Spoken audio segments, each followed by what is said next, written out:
Pemirsa, Mahkamah Pidana Internasional ICC mengeluarkan surat perintah penangkapan Perdana Menteri Israel Benjamin Netanyahu dan mantan Menteri Pertahanan Israel Yoav Gallant atas kejahatan perang di Gaza, Palestina.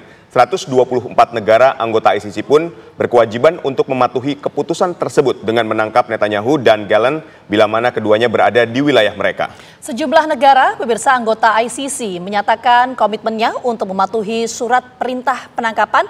Namun Hungaria dan Argentina tegas menolak. Lantas seberapa kuat ICC memiliki kewenangan untuk bisa memenjarakan Netanyahu dan Gallant? Untuk membahasnya sudah bergabung bersama kami pakar hubungan internasional Universitas Padjadjaran Tengku Reza Shah. Selamat petang Pak Reza.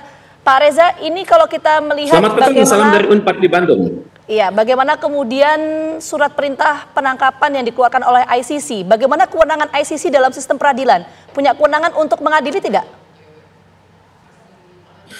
Ya, ICC kan hanya berhak menyatakan ada pihak-pihak tertentu yang dapat dituduhkan sebagai melakukan crimes against humanity, kemudian war crimes, dan ketiga adalah genocide and crime of aggression kan. Dan tanggal 23 silam itu keputusannya sangat tegas terhadap Perdana Menteri Israel, terhadap ex-Menhan Israel, dan terhadap Komandan Hamas Muhammad Deif. Dan reputasi ICC ini sangat tinggi, yakni beranggotakan 124 negara, dari Afrika ada 33 negara, dari Asia Pasifik 19 negara, Eropa Timur 19 negara, Eropa Barat 25 negara, Latin Amerika dan Karibia 28 negara. Jadi sebenarnya keputusan itu sangat tegas, dan apalagi keputusan itu dibuat oleh hakim-hakim yang sangat kredibel, dari 9 pria dan 9 wanita dari Jepang, Italia, Kanada, Korea Selatan. Ini adalah negara maju. Dari negara berkembang adalah Benin, Peru, Uganda, Meksiko, Sierra Leone, Georgia, Costa Rica, Trinidad, Tobago, dan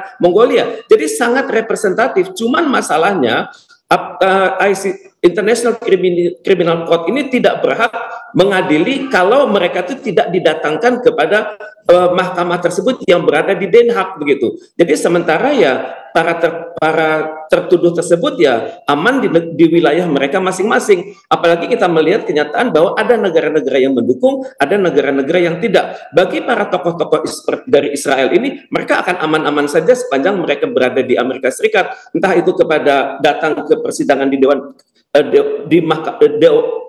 Dewan Keamanan PBB ataupun berkonsultasi dengan Majelis Umum PBB dan datang ke Amerika Serikat, mereka aman-aman saja.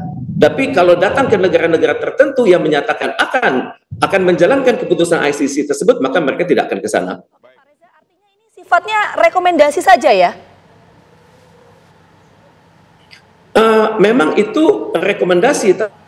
Lihat pandangan dari tokoh ICC sendiri seperti Mr. El Abdallah, mereka mengatakan memang tidak, keputusan ini adalah merupakan suatu bentuk hukum yang jelas sehingga bisa menjadi pelajaran bagi negara-negara lain, di mana Mr. Abdallah mengatakan it is important to let people believe that the law is there for them and to believe that justice will be done, because if not, what choices are we leaving to them, either than continuing in the cycle of violence and revenge. Jadi paling tidak bagi negara-negara dunia itu ada panduan begitu, bahwa suatu saat kelak bahwa ini bisa diberlakukan pada siapapun, dan setidaknya bagi ketiga tokoh tersebut mereka hendaknya berhati-hati, karena di dalam negara-negara yang belum tentu mengatakan akan mendukung ataupun tidak, itu akan terdapat juga masyarakatnya yang mungkin berbeda pandangan, dan ini yang sangat dikhawatirkan begitu. Jadi karena itulah tokoh-tokoh dari Israel dan juga Palestina ini tidak akan sembarangan ke luar negeri. Baik, Pak Teguh, kalau kita lihat bahwa ada negara yang juga menolak, terutama Hungaria, bahkan menyatakan dengan tegas akan mengundang Perdana Menteri Netanyahu ke negaranya. Nah, ini seperti apa? Artinya kredibilitas dari ICC ini seperti apa ketika ada negara yang boleh-boleh saja dia menolak keputusan atau surat perintah penangkapan terhadap Netanyahu maupun Yoav Gallant ini? Kalau kedua negara tersebut adalah penandatanganan dari Statuta Roma, maka ini akan merupakan pelanggaran. Tapi kalau negara tersebut belum melakukan ratifikasi atas Statuta Roma, maka Statuta Roma itu tidak memiliki keberlakuan di dalam negeri kedua negara tersebut. Ini yang harus kita lacak lebih lanjut. Apakah mereka sudah mendatangani atau mereka belum meratifikasi? Baik, lalu untuk negara-negara yang misalnya ingin mematuhi, apakah dia punya kekuatan untuk menangkap Netanyahu? Terus ada juga invasi Amerika. Amerika punya hak untuk melakukan invasi ke Den Haag misalnya.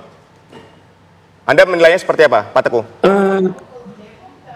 Kalau invasi Amerika Serikat ke Den Haag itu tidak mungkin ya, karena Belanda itu merupakan bagian dari anggota NATO. Di dalam NATO ada pasal 5 itu berlaku aturan, serangan terhadap salah satu negara NATO merupakan serangan terhadap seluruh anggota NATO. Jadi Amerika Serikat saya pikir tidak akan melakukan tindakan militer kepada Belanda, tapi Amerika Serikat bisa melakukan statement-statement yang merendahkan kapabilitas dari ICC tersebut. Karena Amerika Serikat bukan penandatanganan dari Statuta Roma, Israel bukan merupakan penandatangan, Cina dan Rusia juga bukan merupakan penandatangan dari Statuta Roma tersebut.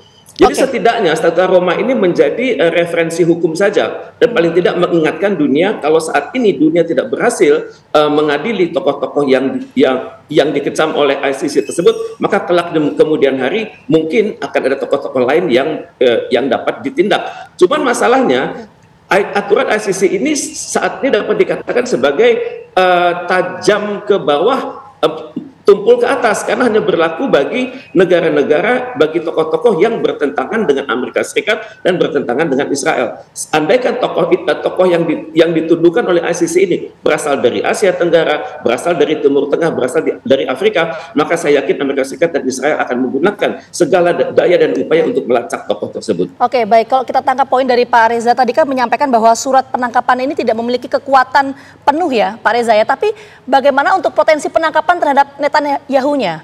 Maksudnya secara peradilannya? Saya pikir tidak ada kewenangan dari ICC buat menekan negara manapun untuk menangkap tokoh tersebut.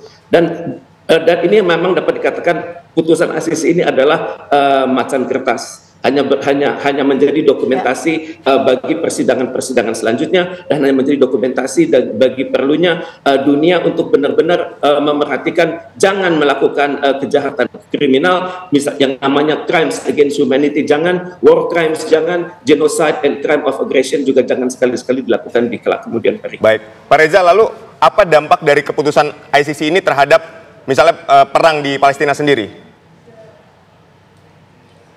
Ini akan meningkatkan kredibilitas dari Israel, di mana Israel akan bisa mengatakan bahwa dia itu benar-benar kebal hukum, dan dia tinggal menunggu dilantiknya Donald Trump pada minggu ketiga bulan Januari mendatang. Dan di situ saya perhatikan Donald Trump kemungkinan besar akan mendukung habis-habisan Israel, dan Israel akan benar-benar melakukan yang namanya crimes against humanity, war crimes, dan juga genocide and crime of aggression yang berkelanjutan. Ini kali sementara ini masih di Gaza, tidak mustahil di seluruh Palestina mulai bulan Januari depan. Baik, lalu apakah sedikit singkat, apakah dunia akan diam saja? Tidak ada yang bisa menindak dia. Baik, terima kasih Pak Teguh Rejasyah telah bergabung bersama kami. Sehat dan sukses selalu.